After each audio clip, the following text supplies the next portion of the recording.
Hi, Victoria Ballard here, naturopath, and I'm living next door to an Ayurvedic doctor. So, any of you with inquiries about Ayurvedic body types, Ayurvedic diets, anything that you have found out a little bit about and want to know more, please email me for free on victoriaballardnaturopath@gmail.com, and I will answer your questions, or rather my doctor next door will answer your questions.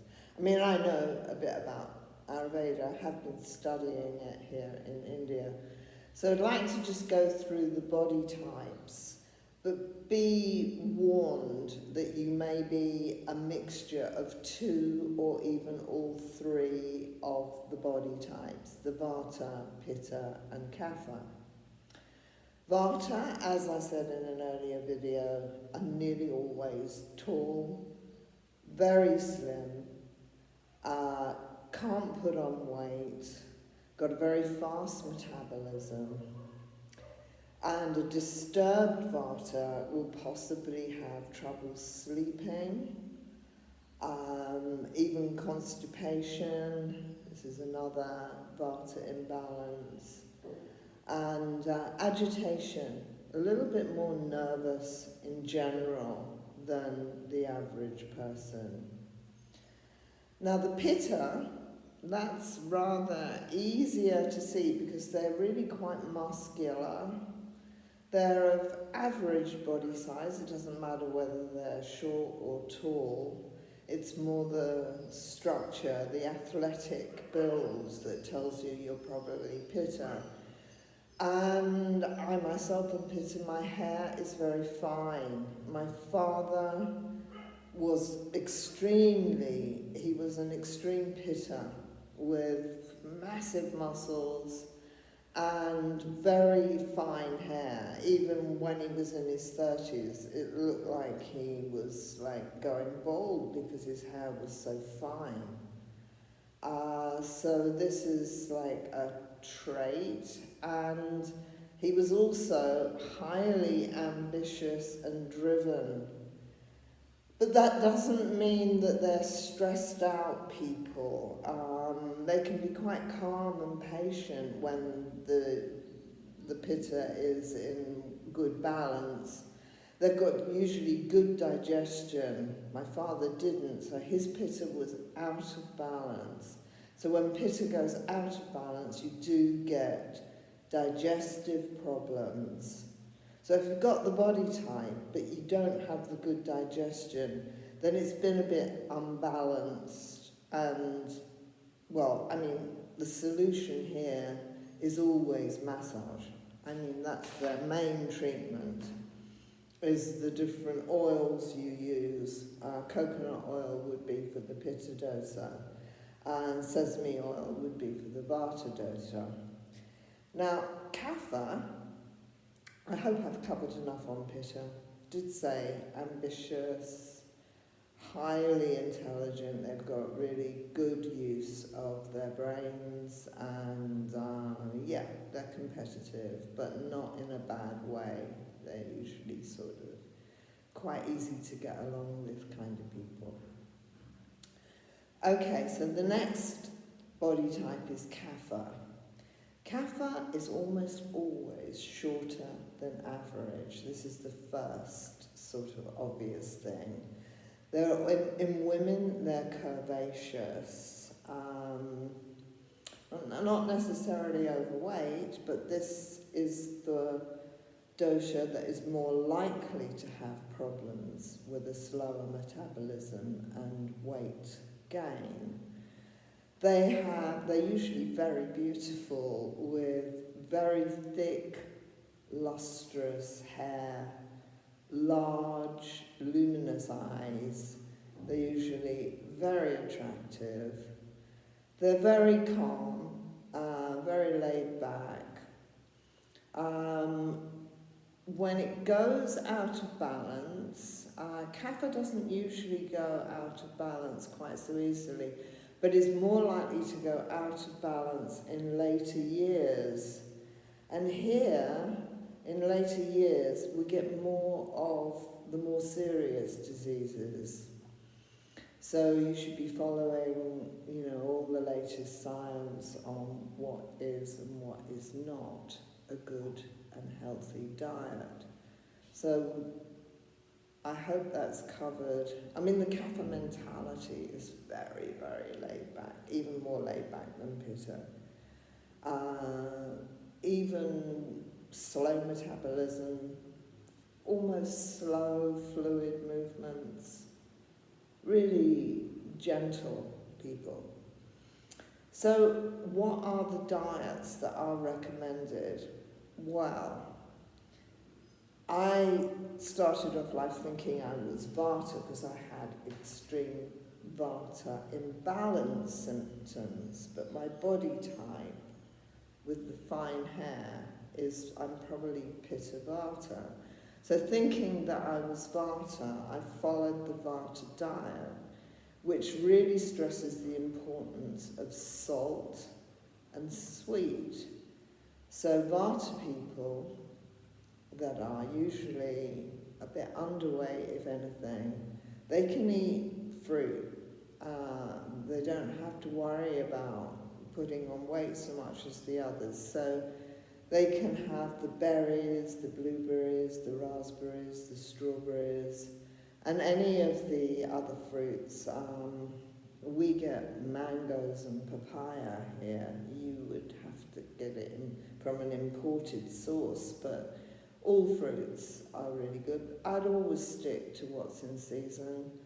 But anyway, the salt. I want to get back to the salt. Salt, table salt, the cheap stuff, has got aluminium in it. It's to make it flow so that it doesn't get all bunched up and lumps in it. And it's really, really very bad for you. You must get a very good source of salt. That's Mediterranean sea salt, should be okay, but there's a potential for some lead in the Mediterranean Sea. So to be on the safe side, have Himalayan pink salt. It's by far the tastiest and by far the safest. Now, none of the other body types are told not to eat salt. And this is really good because Pitta dosa, they really need to keep stimulating their digestive juices so that it doesn't go out of balance, so they can eat the more bitter. We've got bitter vegetables here because I think it's quite important in a hot country to have bitter actually in your diet. So bitter, and to avoid too much sour. But really, yet again, there's no restriction on salt. And you really need to look at Jason Fung's videos with all his meta-analysis and data showing how damaging the low-salt diet is, how it does not help prevent heart attacks, and how it does in fact raise all sorts of other problems, including insulin resistance. So you wouldn't go low salt if you were trying to lose weight because it's going to promote insulin resistance. So good quality salt for all three doses. So getting to Kapha, I think I've said in earlier videos that the Kapha type is prone to weight gain. It's a slower metabolism, so therefore speed up the metabolism with good, healthy spices. And you can be vegetarian or otherwise. I didn't say that Pitta, in fact, probably should eat a lot of vegetables. So ketogenic might be better than carnivore for the Pitta type. I didn't say that. And also Kapha, of course, lots of vegetables. Not too much oily, heavy stuff. Anything really heavy like wheat, it'd be much better to be using quinoa. But they also should have salt. I mean, absolutely all 3 doses and variations of the doses should be on decent amount of Himalayan pink salt, and should watch Jason Fung for all you people that have been told because of your blood pressure or your heart condition or your kidneys or whatever that you shouldn't be having salt and you should be on a low salt diet. Please watch the Jason Fung videos. Just type in Jason Fung salt and he will actually show you the actual medical scientific trials that have been done to show how dangerous the low salt diet is. So I hope that's got the message across for all 3 doses and all mixtures of the doses. And basically get your carbs from vegetables whenever you can. Vegetables are wonderful. Fruit is not wonderful for people who are wanting to lose weight. But it's certainly fine for those who are underweight. It might help them even put on weight. I got down to a really underweight state after an operation here in India.